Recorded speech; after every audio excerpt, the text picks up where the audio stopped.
आदिवासी बाहुल्य जिले में बड़े धूमधाम से मनाया गया पूर्ण ईशर गौरा बड़ा महादेव पूजन का कार्यक्रम।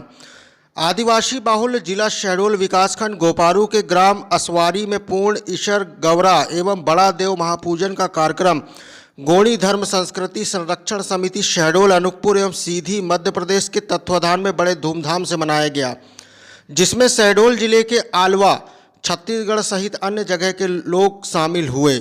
जिले के गोपारू विकासखंड के असवारी तिराहा में पूर्ण ईशर गरवा एवं बड़ा देव महापूजन का कार्यक्रम गोणी धर्म संस्कृति संरक्षण समिति शहडोल अनूपपुर एवं सीधी मध्य प्रदेश के तत्वाधान में पूरे रीति रिवाज के साथ बड़े धूमधाम से मनाया गया, जिसमें शहडोल जिले के आलवा, छत्तीसगढ़ सहित अन्य जगह के लोग शामिल हुए।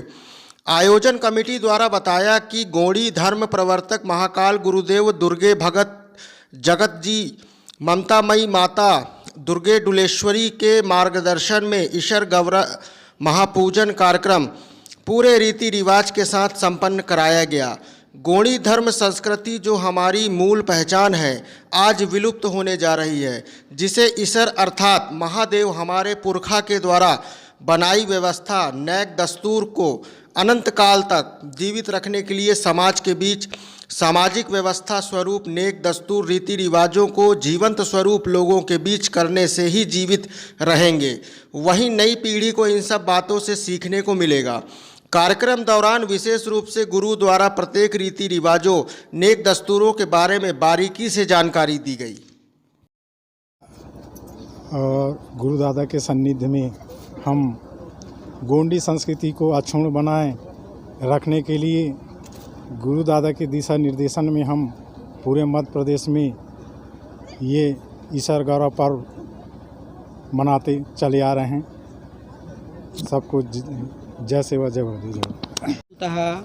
यह कार्यक्रम हमारा ईशर गौरा का विवाह कार्यक्रम कहा जाता है।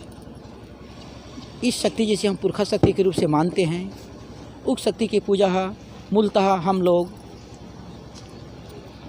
कार्तिक के, जिसे हम सुरुति कहते हैं, उस दिन इस शक्ति की पूजा अर्चना करते हैं। किंतु अलग अलग क्षेत्रों में देखने को मिला और सुनने को मिला, स्वतः हम भ्रमण भी किए और देखे भी कि मूलतः इस शक्ति की पूजा 3 माह करते हैं। कार्तिक में भी करते हैं, अगहन में करते हैं और पुष में करते हैं। कार्तिक में इस ईशर गौरा के पूजन करते हैं, उसे मूल गौरा के नाम से जाना जाता है। अगहन के महीने पर इस शक्ति की पूजा की जाती है, जिसे राज गौरा के रूप से हम जानते हैं। और पुष के महीना में इस शक्ति की जो पूजा की जाती है ईशर गौरा की, उसे हम ठठ गौरा के नाम से जानते हैं। मूलतः पुरखों के द्वारा बनाए गए व्यवस्था के तहत प्रकृति नियम के अनुरूप संचालित होने वाली इस प्रकृति नियम के आधार पर ये गोणी धर्म रीति संस्कृति के तहत मूलतः इस शक्ति की पूजा हम अपनी पहचान को बनाए रखने के लिए करते हैं।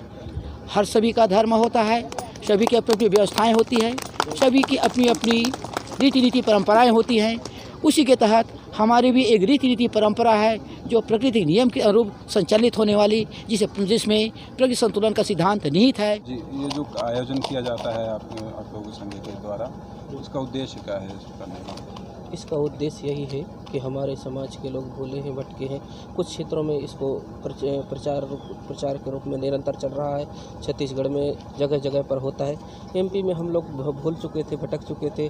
पुनः गुरु दादा के मार्गदर्शन पर चल करके हम भी जानना और समझना चाहते हैं। ये हमारा उद्देश्य है कि हमारी मूल संस्कृति यथावत बनी रहे इस धरती पर।